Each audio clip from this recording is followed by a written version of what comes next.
जय श्री राधे। मैं आचार्य प्रशांत कौशल आज आपके समक्ष पुनः उपस्थित हूँ। आप लोगों की तरफ से कई बार प्रश्न पूछे गए थे कि महादशा का क्या फल होता है एवं अंतरदशाओं का क्या फल होता है, कौन सा ग्रह कब अपनी दशा अंतरदशा में शुभ फल देता है एवं कब अशुभ फल देता है, या फिर जन्म कुंडली में किसी फल की जानकारी प्राप्त करना चाहते हैं। यदि आप जन्म कुंडली देखना सीख रहे हैं तो लघु पाराशरी के श्लोकों का अर्थ करके हमने बताया, उसमें आप जान सकते हैं कि कौन सा भाव शुभ होता है, कौन सा अशुभ होता है, एवं यह भी जान सकते हैं कि कौन सा ग्रह कब शुभ एवं कब अशुभ फल प्रदान करता है।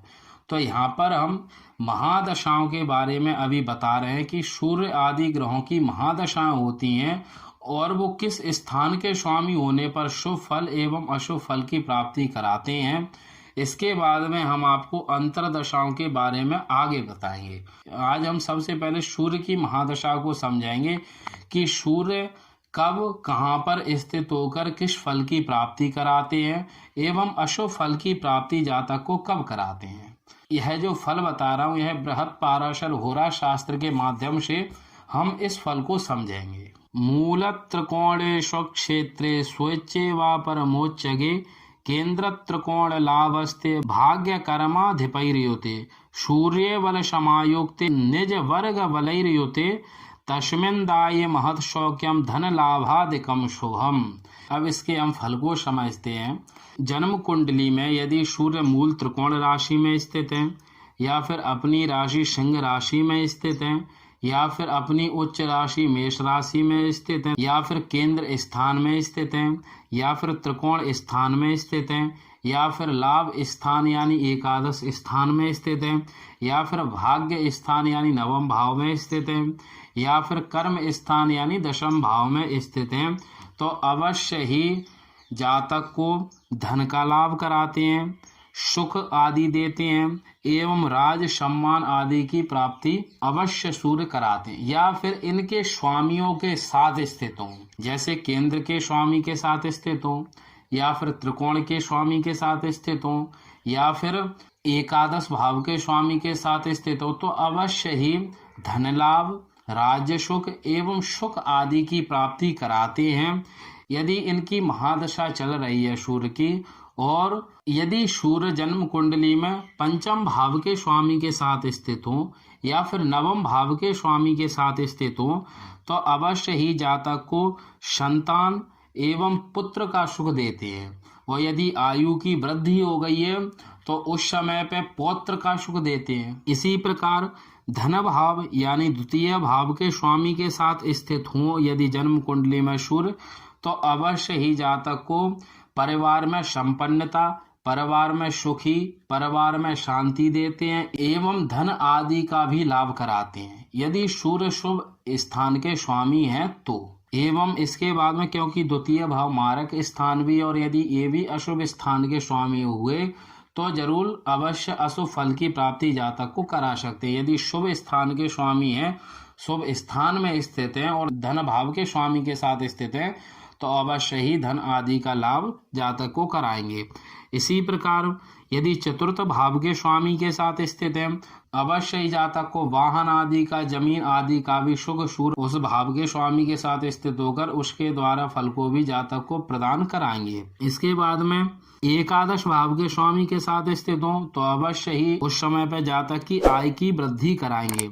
शुभ हैं जन्म कुंडली में तो अवश्य ही जातक को धनवान बनाते हैं। या फिर उस समय पर जातक किसी सर्विस आदि की तैयारी कर रहे हैं और यदि दशम भाव के स्वामी के साथ में स्थित हैं या फिर किसी बलवान ग्रह के साथ में स्थित हैं, तो शासकीय अधिकारी बनाते हैं एवं सेना आदि में उच्च पद दिलाते हैं, नहीं तो सेना आदि में जातक को नौकरी दिलाते हैं। तो इस प्रकार के फल जातक को देते हैं एवं जितना प्रबल होंगे सूर्य उतना ही बल, वाहन, धन आदि का सुख अवश्य देंगे। अब इसी के विपरीत हम समझते हैं कि जन्म कुंडली में कब सूर्य अशुभ फल देते हैं। होरा शास्त्र में बताया गया है, नीचे षष्ठ के रिफे दुर्लभे पाप संयुते राहु केतु समायुक्ते दो स्थानाधिप संयुते तस्मिन् दाये महापीडा धन धान्य विनाशकृत राजः कोपः प्रवासक्त राजदंडो धनक्षयः। अब इसके भावार्थ को हम समझते हैं।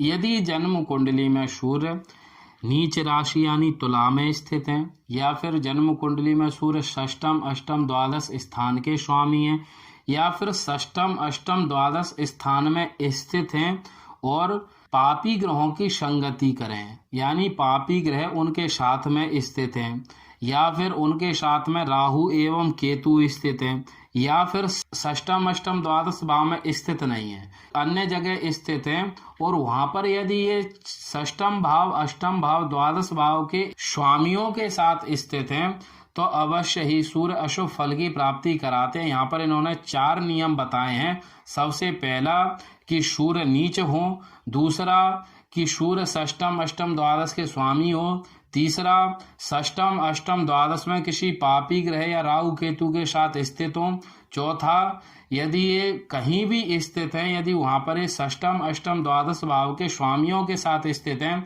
यदि ये 4 नियम इन्होंने जो बताए हैं, यदि इस स्थिति में सूर्य हैं तो अवश्य ही जातक को अशुभ फल की प्राप्ति कराते हैं। अब अशुभ फल की प्राप्ति में क्या कराते हैं उसे हम समझते हैं। राजकोपः प्रवासक्ष राजदंडो धनक्षयः ज्वर पीड़ा यशो हानिर बंधु मित्र विरोधकृत। अब इन्होंने बताया है कि जब अशुभ होते हैं सूर्य और उनकी महादशा आती है तो अवश्य ही जातक को महान कष्ट, राज्य से दंड की प्राप्ति हो सकती है, धन की हानि कराते हैं, शरीर में रोग आदि देते हैं, ज्वर पीड़ा आदि देते हैं, अपयश एवं बंधुओं से यानी मित्रों से हानि कराते हैं, अपने सगे संबंधियों से भी अपने व्यवहार में वैमनस्यता देते हैं। इस प्रकार यदि षष्टम भाव से प्रभावित हैं तो रोग, शोक, भय इस प्रकार के फल देंगे। अष्टम भाव से मानसिक कष्ट इस प्रकार के फल देंगे। द्वादश भाव के स्वामियों का प्रभाव लिए तो अवश्य ही फालतू व्यय कराएंगे एवं धन की हानि करवाएंगे, मानसिक कष्ट देंगे एवं मानसिक अशांति पैदा करेंगे एवं समाज में, घर में, परिवार में असंतोष की स्थिति पैदा कर देंगे। तो इस प्रकार के जो फल थे जब सूर्य अशुभ होते हैं तो अवश्य ही इस प्रकार के फल देते हैं एवं जहाँ के स्वामी हैं सूर्य उस स्थान का फल अवश्य देते हैं। यदि अशुभ स्थान के स्वामी हैं तो उस फल को ही देंगे जहाँ के वो स्वामी हैं। सूर्य की स्थिति देखकर ही किसी फल के निर्णय पर पहुंचना चाहिए कि सूर्य की जन्म कुंडली में क्या स्थिति है, कहाँ के वो स्वामी है।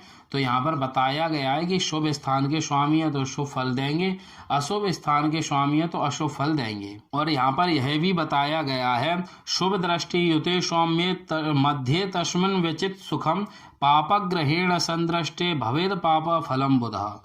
यदि सूर्य नीच है, नीच राशि में यदि सूर्य स्थित है, यदि वहां पर इन पर शुभ ग्रहों की दृष्टि पड़ रही है, पापी ग्रहों की नहीं पड़ रही हो, बस शुभ ग्रहों की दृष्टि पड़ रही हो, शुभ ग्रहों की युति हो, तो कभी कभी सूर्य जातक को योग फल की भी प्राप्ति करा जाते हैं। तो इस प्रकार जो फल था इसे समझना चाहिए, उसके बाद ही किसी निर्णय पर पहुंचना चाहिए कि कब सूर्य अशुभ एवं शुभ फल की प्राप्ति कराते हैं। इससे आगे हम जानेंगे कि चंद्रमा किस स्थिति में रहने पर किस प्रकार के फल की जातक को प्राप्ति कराते हैं। तो आज के लिए इतना ही। जय श्री राधे।